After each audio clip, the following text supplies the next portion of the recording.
This video was an extremely hard and difficult one to make.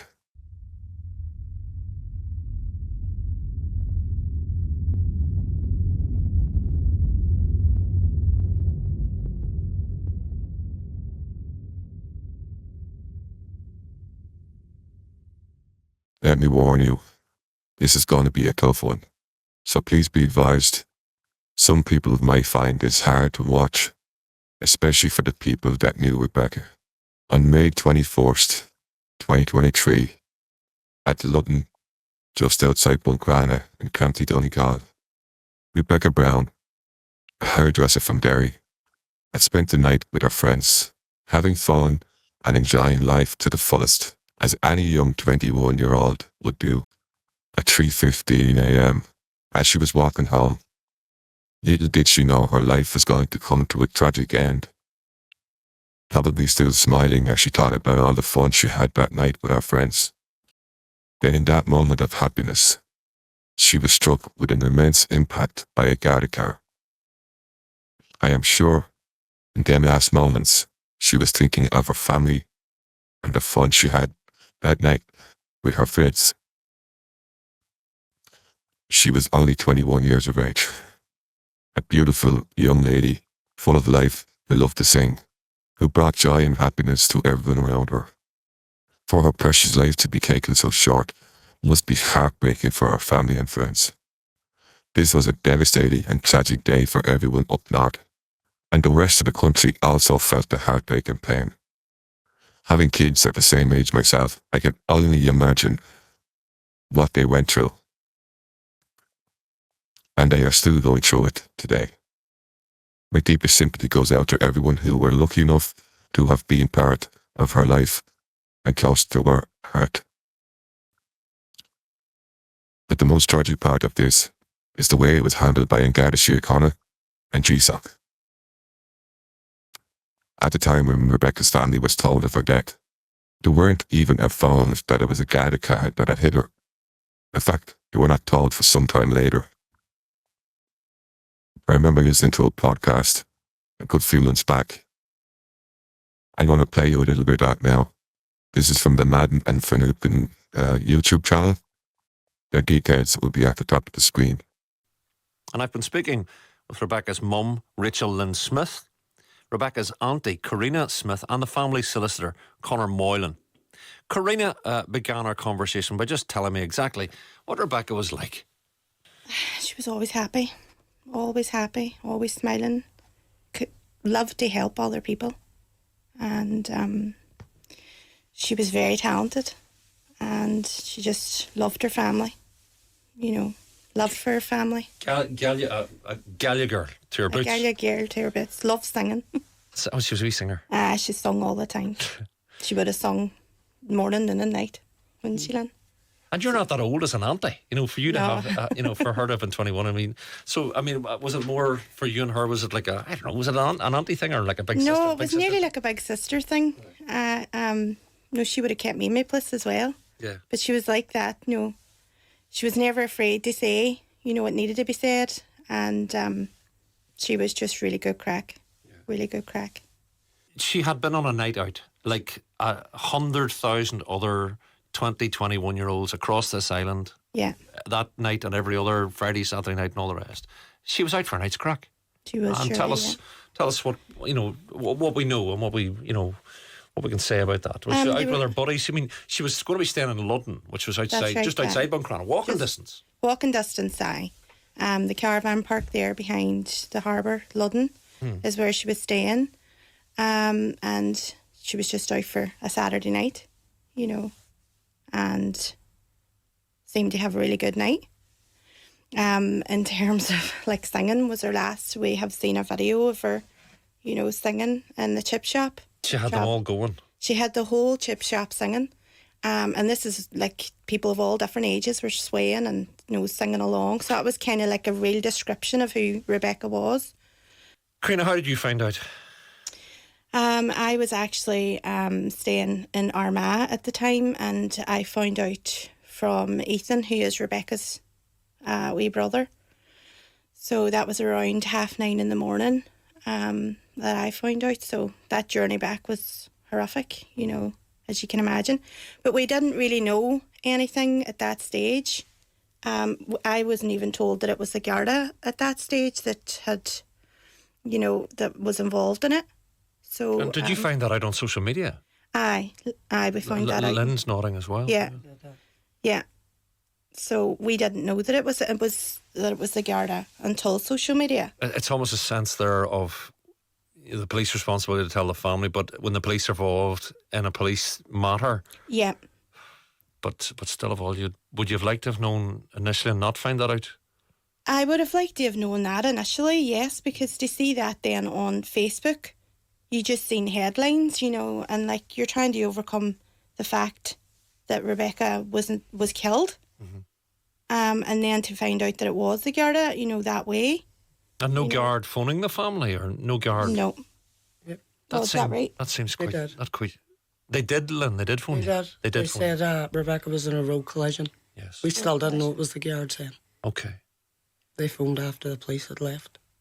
And Lynn, why is that problematic for you? Why is that painful for you? We should have been told the truth from the start. We should have been dealt with a lot better.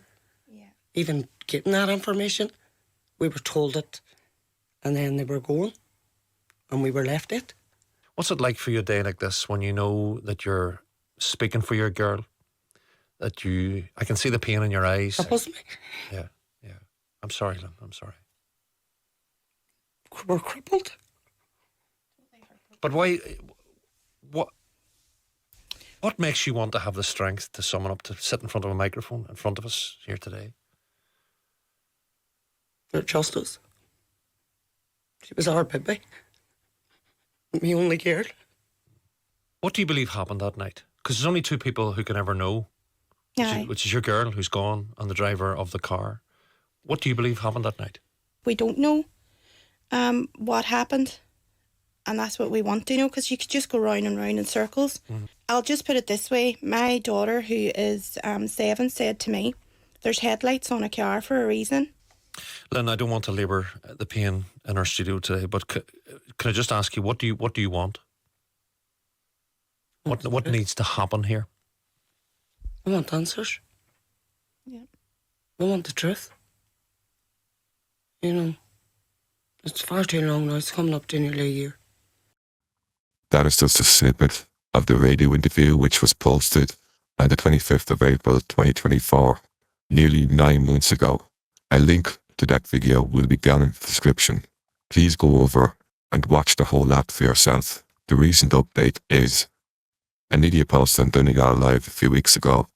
The headlines read, "No prosecutions of Gardaí of a Buncrana collision that killed Rebecca Browne." So basically, the Gardaí investigated themselves and found that they did no wrongdoing, that it wasn't their fault. Now, I am no Garda forensic collision investigator, but you don't have to be one to see what happened. But there are a few things I want to mention that I have spotted that haven't been mentioned in the media. First of all, let me show you the Garda car.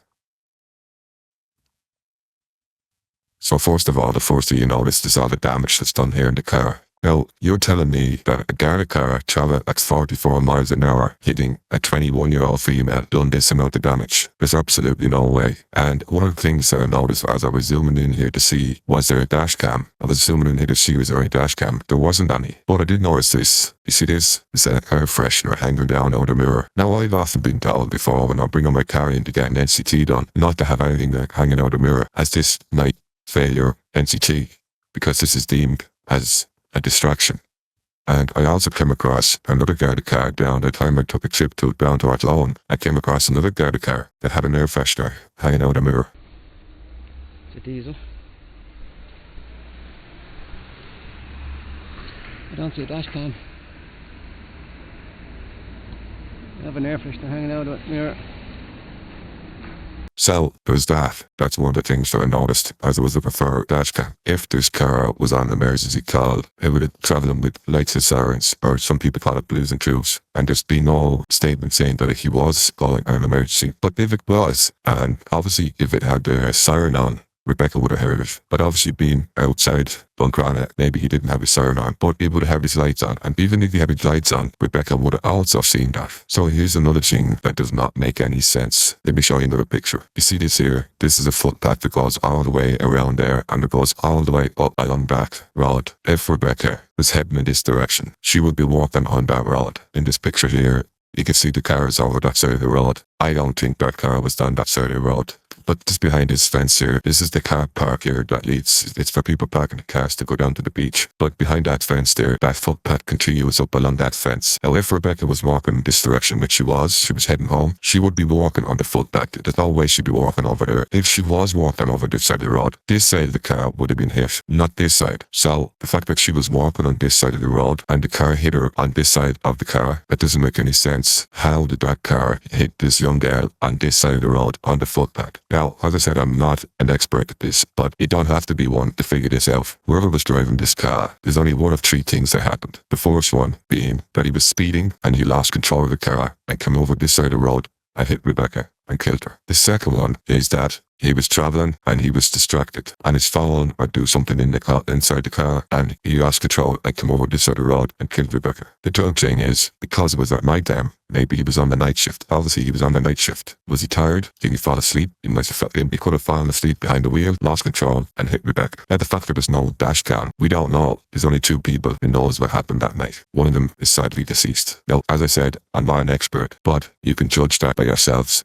just by them photos. You don't have to be one to figure that out. And the fact that a 21-year-old female caused this much damage, it just doesn't make sense. Now, I just want to go back to this photo again, because there's something else in this photo that people don't seem to be aware of. Just let me zoom in here. I want to show you something. You see this sign here? This sign means that there's a speed camera ahead. And let me tell you, they don't put these up randomly, pick a spot and then stick it up there. There'll be one at the other end of the road as well. They put these speed cameras in certain areas where speed is a factor, where there's been a lot of accidents caused by speed. So that's another thing. So the fact that the accident happened in between these signs. Okay, so it's day 2 of editing. Before I go any further, I would like to ask you please to share this video. I don't care if you subscribe to me or not. That doesn't bother me. Hitting the like button will also help the algorithm spread this video across YouTube. So please help us spread this injustice to the people of Ireland. So on with the story. The only thing the Garda have said is there is no dashcam. The car was only doing 44 miles an hour and that there is no prosecution. So last Thursday, I took a trip to Buncrana. I met up with CJ audits out in Northern Ireland. We visited the scene, and for the life of us, we could not figure out how it was possible that this could happen. 44 miles an hour. The damage that was done to this car, and the fact that where Rebecca was walking on the footpath, and that the car was only doing 44 miles an hour. This whole thing stinks of a cover-up. Anyway, we also made a visit to the Garda station, and the reception was non-friendly to say the least. Before we departed to make our return trip home, we felt that laying some flowers for Rebecca was a shining light to our family and friends to let them know Rebecca is not being forgotten. We are here, and we are standing beside you. Now, after I got home from this audit, CJ got in touch to inform me that he had lost his SD card. I have donated my footage to him. If you want to see what we uncovered at the scene and what happened at the Garda station, head over to his channel and give him a follow. He will be dropping that video sometime next week. His link will be down in the description. I am going to show you a little snippet here from the scene, and I will show you the snippet from the Garda reception. Take a look. I'd say it was here, CJ. If you see the sign there, right? Yeah. And if you look at the picture, right, you look through the middle of that sign, and that house is directly behind it. Look. Yeah.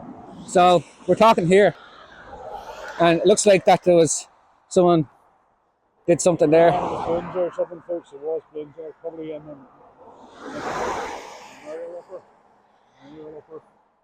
You can't see the speed camera sign. That is the worst tree I've ever seen.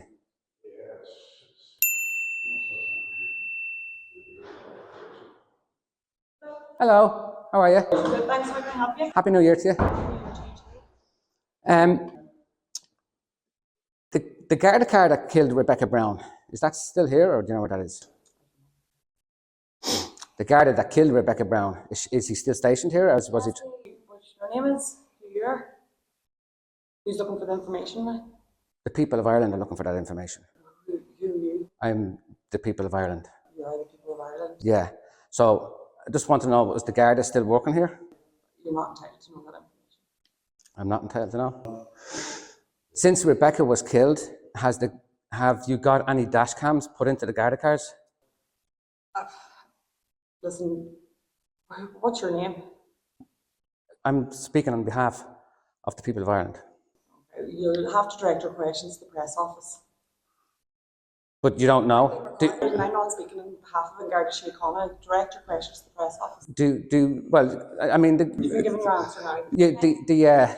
But I just want to know, did you get any dash cams in the cars? There you go. Here's your public service fit.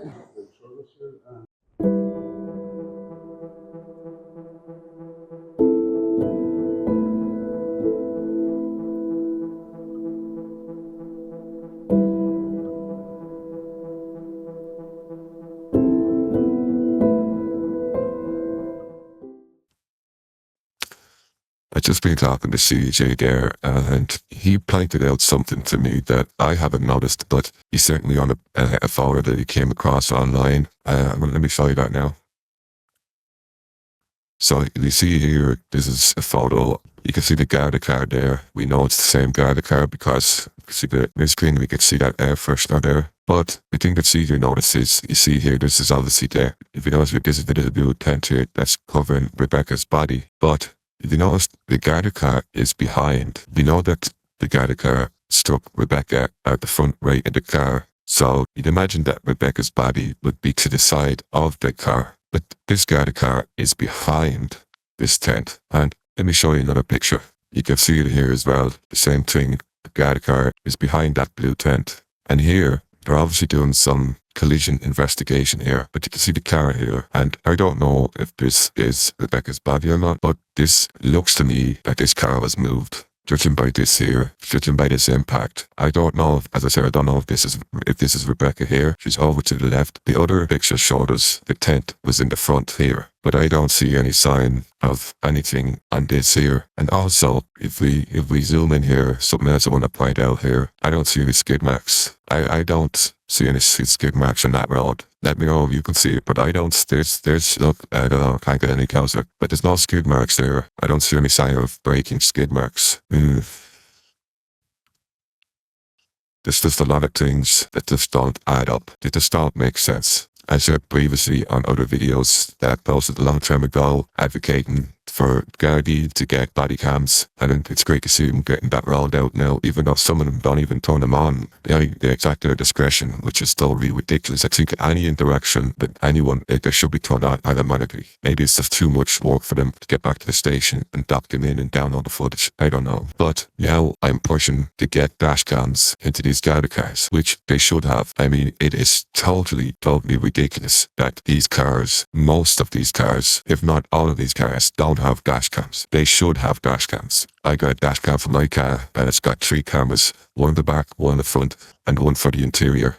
They're not that expensive. I don't know why the Gardaí are not spending money on putting dash cams into all of their cars. I mean, look, if this driver is completely innocent and it was totally not his fault, he can't prove it. The Garda Síochána can't prove that their driver not do anything wrong. So why doesn't the Gardaí not push to get dash cams into our cars? Instead, they would rather spend money on new costumes like this here, or, as I found out at London, they spend money on food, on their lunches, like the rest of us who go to our daily job. We bring a packed lunch for us, or we buy it ourselves at the local deli. But the Gardaí, they use your tax money for new costumes, for buying food to fill their bellies. That's paid for by you. They don't want to spend it on dash cams. Okay, so before I just finish up here, there's a couple of things. There will be a couple of links down below. One of them is for the Justice for Rebecca Browne Facebook page. They do have a protest coming up that's going to be at the Buncrana Garda station. There's no date set as such, but please go over there to the Facebook page and follow them. The link will be down in the description. Also, don't forget to go over to CJ Audits out in Northern Ireland. Give him a follow because he will be posting our trip to Buncrana on his channel sometime next week. So with that being said, I want to thank everyone for watching. This is a very, very important story. I'm asking you please to share it as much as you can. Put it on your Facebook, share it on your YouTube, on your Instagram and TikTok, the whole lot. This story needs to be spread as much as possible. We cannot let this be swept under the carpet. So I'm asking you please to share it as much as you can and to talk about it and support Rebecca's family as much as you can. Also, please, the link to that interview will be down in the description. I ask you please to go over to it and check it out. Please give it a listen. Hear it from Rebecca's family themselves. Please, go over and listen. Link is in the description. Alright, thank you for watching. A4AO. I'll see you in the next one.